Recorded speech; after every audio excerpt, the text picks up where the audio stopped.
This is Chris Wade with the South Carolina Public Safety Chaplains Association. Today we're getting to know some of the chaplains in our state, and we're with Chaplain Dave D. Donato. So Dave, what public safety agency do you work with, and how long have you been there? I actually work with two public safety agencies. I work with Lexington County Public Safety.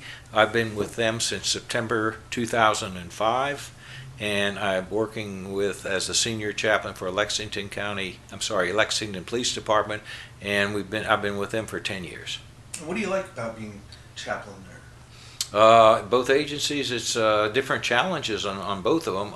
Certainly on the police department, it's a tight-knit organization. We have 6 chaplains that get along. We've been together for many, many years. There's a lot of good camaraderie there. We're very well supported by the police department from the chief on down. We have our own lieutenant, and we have our own budget and training monies. They pay for us registration to go to ICPC functions, to SCPSCA functions. They pay for our dues in both agencies.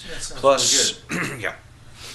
Yeah. And for Lexington County, I actually spend most of the time with fire, with Lexington County Fire Service since 2005. Even though county, we cover all facets of Lexington County, from a sheriff's department to EMS to 911 communications, detention center, and fire.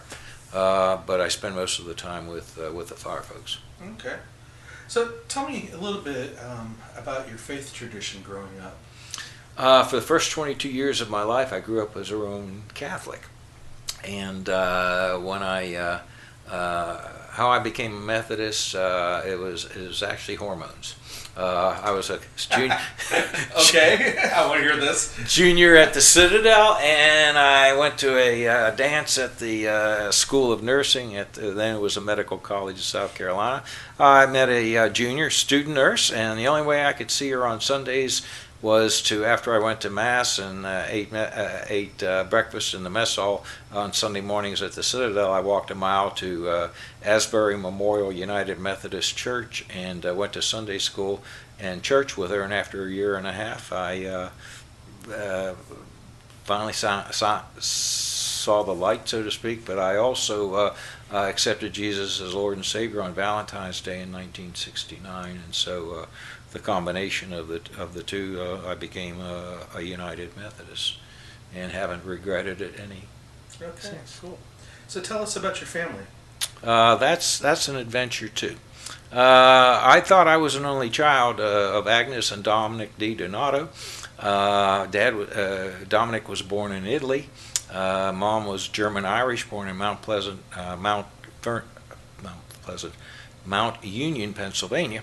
But it wasn't until I was 53 years old when I accidentally came across my adoption certificate that I learned that I actually had an entirely different family. Birth father was Italian in Pittsburgh. Birth mother from Slavic background. And I learned that I went from being an only child to having a half-sister on my mother's side, 2 half-sisters and a half-brother on my father's side, and then 2 Octobers ago I learned that I had a full sister. Wow. On my full sister and Celeste, and so I have a Mia Familia in Pittsburgh. Wow. Yeah, that's pretty incredible. Yeah. So, are you involved in any other ministries? Yes, I am involved with the South Carolina State Guard. I'm the deputy State Guard chaplain. I'm involved with the Military Chaplains Association. I am currently the national vice president for MCA. I just finished up 2 years as the state chapter president for that organization. And of course, I'm with Region 8, ICPC. I am the treasurer for Region 8. I just relinquished last week 12 years as the area representative for the state of South Carolina. in ICPC. And I'm also with the Federation of Fire Chaplains. I'm a Master Fire Chaplain and instructor with the Federation of Fire Chaplains. Okay, you definitely have your plate full there. Mm-hmm. So what got you into chaplaincy?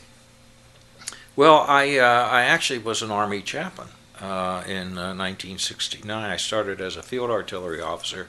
I'm a Vietnam veteran. I was in the field artillery, and then I resigned my regular Army commission after I came back from Vietnam in '72, took a reserve commission, and went to seminary, graduated from seminary in '75, and then served churches here in South Carolina, United Methodist. And I went back on active duty as a chaplain in June of 1979 and retired from there in 2001, and then was the Director of Pastoral Care at Lexington Medical Center. And I actually had 17 years as a healthcare chaplain because I was also a healthcare chaplain in the Army as well. And so chaplaincy was part of who I was, and then of course easily it transferred over into a public safety chaplaincy in '05, and then police chaplaincy in '09. Okay, do you have any other background with public safety chaplain, the public safety beyond chaplaincy? No, I don't. It's been entirely on the chaplain side. Okay, so what do you love about being a chaplain? It's just getting out, being among the troops, what we call being among the troops, regardless of which environment I find myself in, whether it be law enforcement, fire, whether it's state guard. It's just being out, not staying static in one location, learning about what the different public safety officers do. I've ridden in fire trucks, I've ridden in police cruisers, I've ridden in the back of ambulances, I've been in the communications center at Lexington County, and I have been on the pods at Lexington County Detention Center. And it's just being out there. It's just part of the nature of who a chaplain is, the ministry of presence. Mm-hmm. So what are some of the challenges you see about being a chaplain? It's helping people to understand exactly what a chaplain is. I mean, we can go with coffee with a cop at the local Chick-fil-A about every month. We have the Lexington PD, and I'm there and everything like that. And they ask me who I introduce myself to. And I say, well, we didn't know we had any chaplains and things like this. And the other one is sometimes getting credibility among the public safety officers. One of our police officers was heard saying, "I don't want a chaplain to ride with me because that means I have to change who I am or what I do." To which change his language. Yeah, to which the chief of police kind of lifted up his eyebrows and saying, "I wonder how that guy acts." But it's just that's a challenge there again. People don't know always who we are, what we do. It's a constant education thing among the public safety officers. One of the things that really worked for the last 10 years when I started serving as the recruit class chaplain for Lexington County Fire Service, we run our own recruit academy at the grounds behind the headquarters on Ballpark Road in Lexington. I had a chance to serve because it gave the kids a chance to have somebody to talk to in case they had any difficulties or anything, but then it also helped them, a whole new generation growing up knowing, hey, there's chaplains now. So that's 10 years worth of recruits. That's almost the entire Lexington County. They know there is a chaplain and they know what a chaplain is. Well, good. So if you were asked by someone who felt called into chaplain ministry, how would you direct them? Well, first of all, I want to say to them, it's not for everybody. Okay. I said, there's some things the hoops that you have to jump through. The application process. You got to go through the application process with the agency.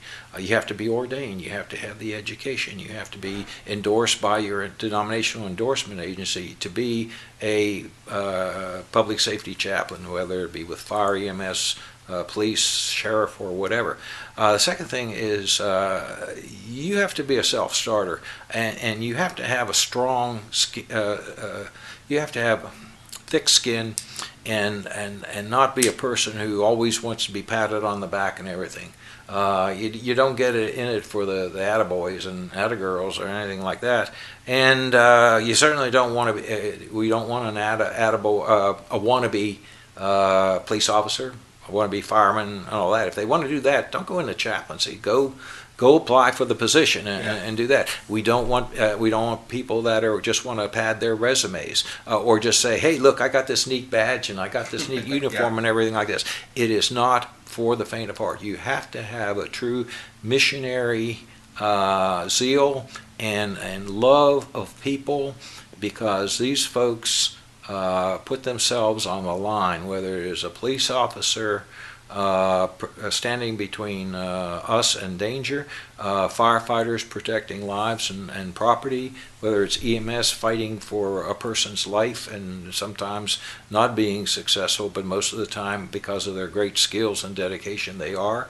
911 communicators listening to these calls, or people calling in for something as little as a hangnail to when their little child has stopped breathing, and then the detention center officers who basically are treating people, the inmates, the people who have made bad choices, and they still treat them with dignity and everything.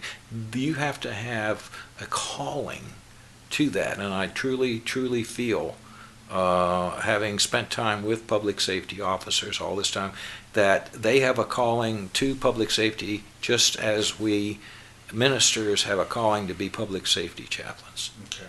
Well, that makes sense. It is a very difficult job at times. And sometimes it's very enjoyable lightheartedness, which, as with our public safety folks, they do have the lighthearted moments, but definitely we get into, as chaplains, to deal with the agony of life. Mm-hmm. So what desires do you have about being a chaplain? Where do you want to go with your ministry? I'll be honest with you. I really don't. I think the Lord has blessed me with where I am now, certainly being the South Carolina Public Safety Chaplains Association founding president. That was certainly a direction that the Lord laid on me, and it's been successful with that. Helping out with ICPC, helping out with the Federation of Fire Chaplains. I'm also just completing a doctorate. In fact, my dissertation, which is entitled Spiritual Faith as a Coping Mechanism for Public Safety Officers Dealing with Critical Incident Trauma. I interviewed 17 public safety officers in South Carolina, and took what their words were and came up with a theory on about that particular subject. And so as far as that, the reason why I got into that was to add to a very limited data on spirituality and public safety officers. And so I think the Lord's leading me in that direction, whether it is to expand that study, to do some more writing, possibly publish a book or whatever to help those care providers for whether they be chaplains or whether it be psychiatrists, psychologists, whether it be counselors, EAP or whatever, to help understand that spirituality is an important part of the wholeness of the public safety officers. They practice the faith just as we do. Anybody does. They use the same words to describe their faith, but the interesting thing is their spiritual coping mechanisms are the same as to common people, but they practice them in uncommon settings. Mm-hmm. And the words that they use are words that you would expect coming from a public safety officer, like when they talk about God. God's got my back. God's going to protect me. God's going to send people to help me. Okay, so they God has called me. contextualize their Oh, faith. they very, very much do. Yeah. And there are a lot of those, a good number of them that I talked to never had somebody talk to them about their spiritual faith as it related to their trauma. Okay. And everything. And so, and a couple of them really, whenever I asked them, what else would you like to say, said, this really needs to be said. This really needs to be brought out. Okay. Our bosses and everybody needs to understand that our spiritual faith, the training can get us by, but spiritual faith, training and spiritual faith goes even better. Okay. And in fact, those are a couple of firefighters that said Yeah. that. And that's a good reason to have chaplains. Yes, absolutely. Okay. Well, Dave, it was great getting together with you and hearing a little bit about you.